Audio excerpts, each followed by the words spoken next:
pessoa que quer realmente entender a Bíblia, a tradição judaica, é imperativo conhecer o que é o Talmud.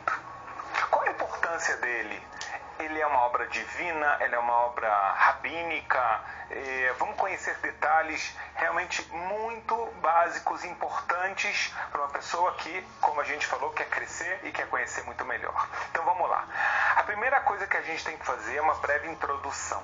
Pessoal, nós já explicamos em outro vídeo que existem duas Torot, ou seja, Torá no plural. Existe uma Torá escrita e existe uma Torá oral.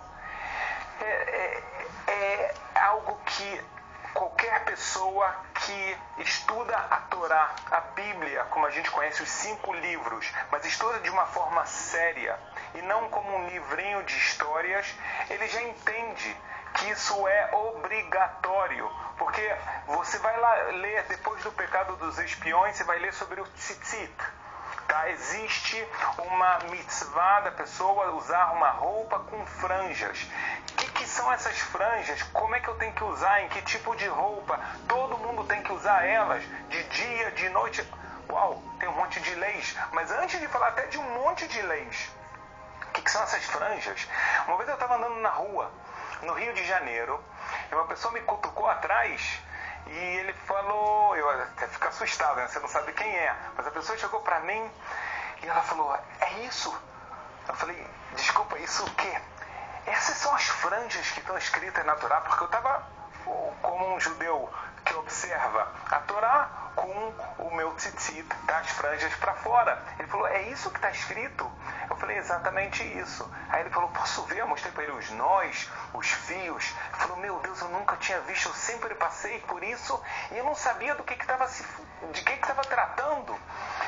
E ele me falou, você se lembra onde é que dá? Eu falei, olha, dá uma olhada naquela parte, depois do pecado dos espiões, um pouquinho depois aparece essa parte. Então, foi excelente o que aconteceu. É uma pessoa que me causou excelente impressão, porque ele realmente lia o texto, mas realmente o texto não está explicado.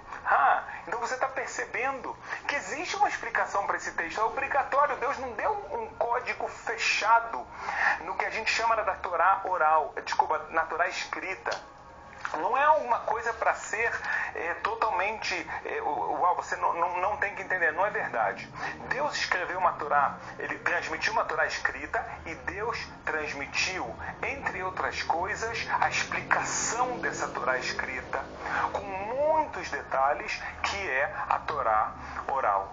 Tá? Eu espero que isso tenha ficado muito, muito claro. Sem isso, não dá para avançar. Eu, de novo, convido a vocês, se vocês lerem o texto como ele está, vão sair muitos erros, vão sair muitas más interpretações.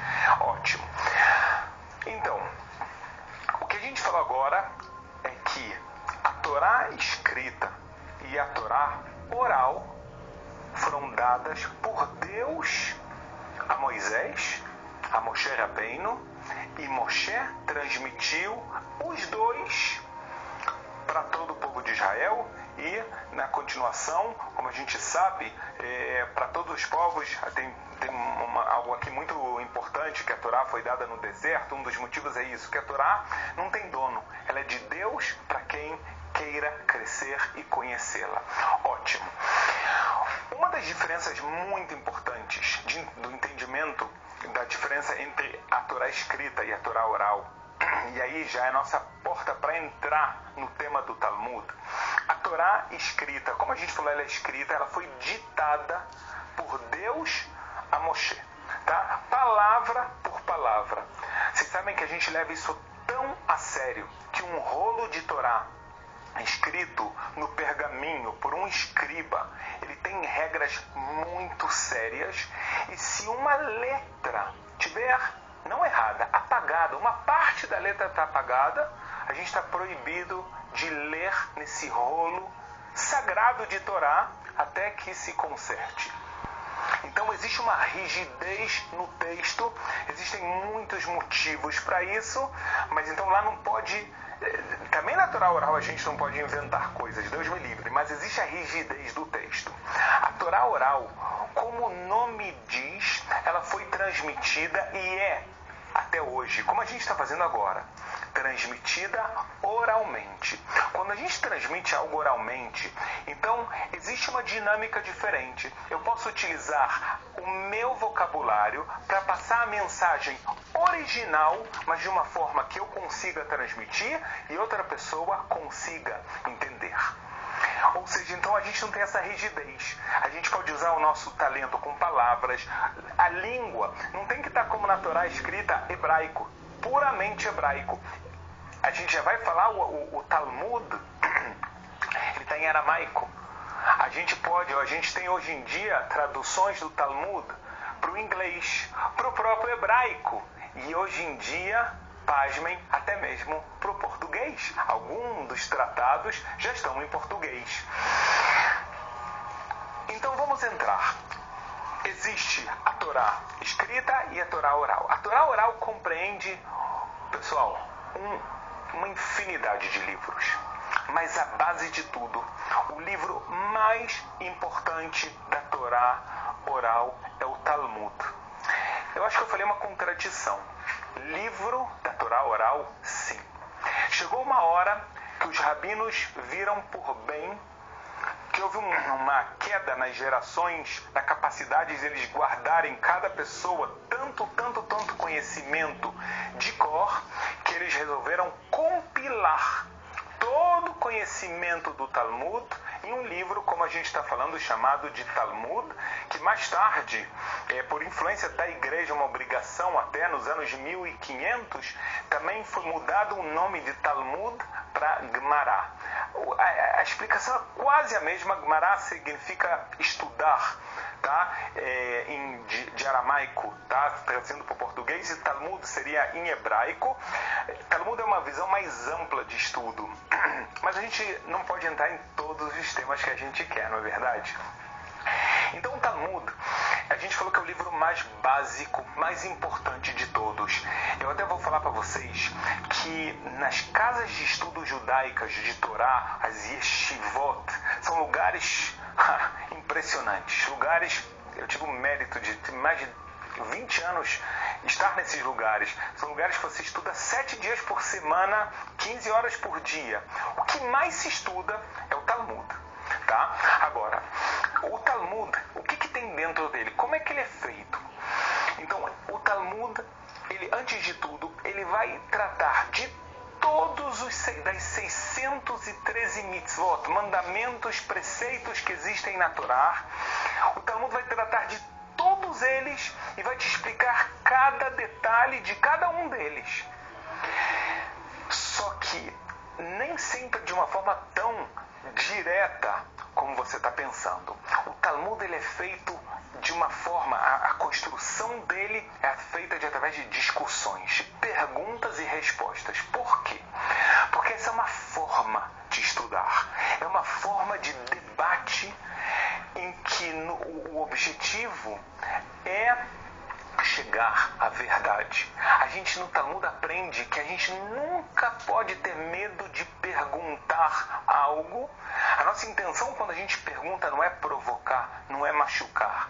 É sim, talvez hoje em dia se usa a palavra desafiar, mas no desafio de tentar realmente entender cada detalhe, a lógica que está por trás de cada coisa. Mas um dos motivos que é feito através dessas discussões, desses debates, é porque a vida é muito complexa. Você pode ter uma lei que no caso A ela é aplicada de uma forma, mas em outra situação essa lei é aplicada de outra forma.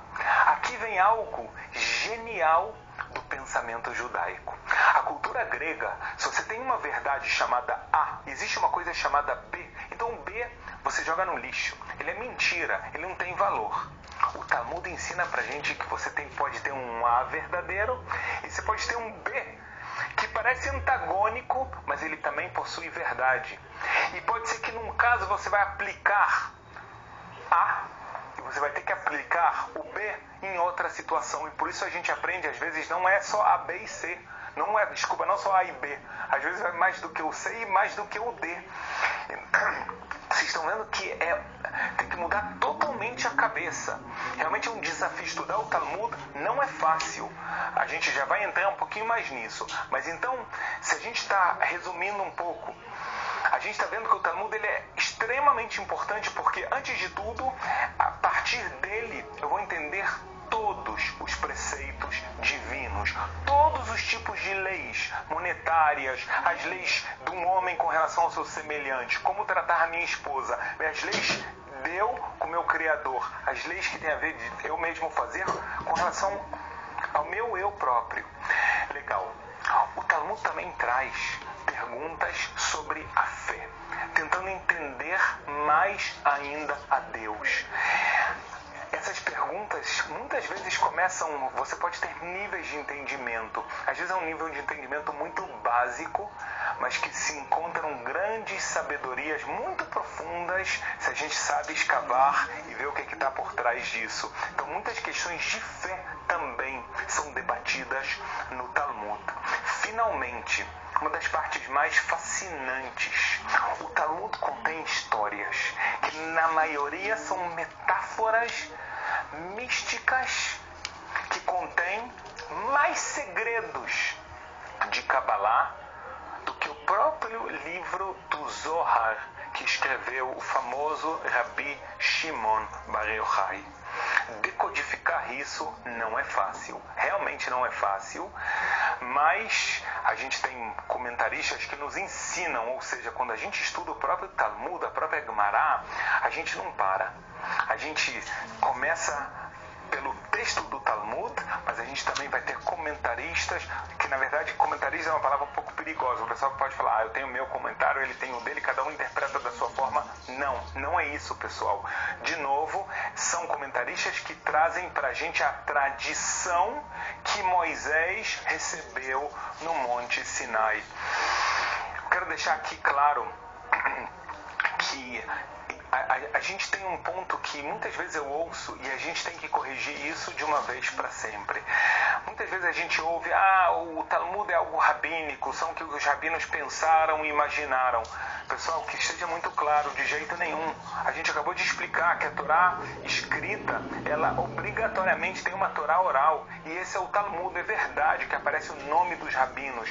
Mas isso é só para mostrar que foi uma transmissão de pessoas geniais, muito justos, que de forma muito precisa transmitiram e transmitem até hoje esse conhecimento. Esse conhecimento é muito importante. Até o dia de hoje, ele é feito também de forma oral. É verdade, a gente tem um livro, mas vocês vão ver que todo aluno tem um rabino que ajuda ele a entender corretamente esse texto tão difícil.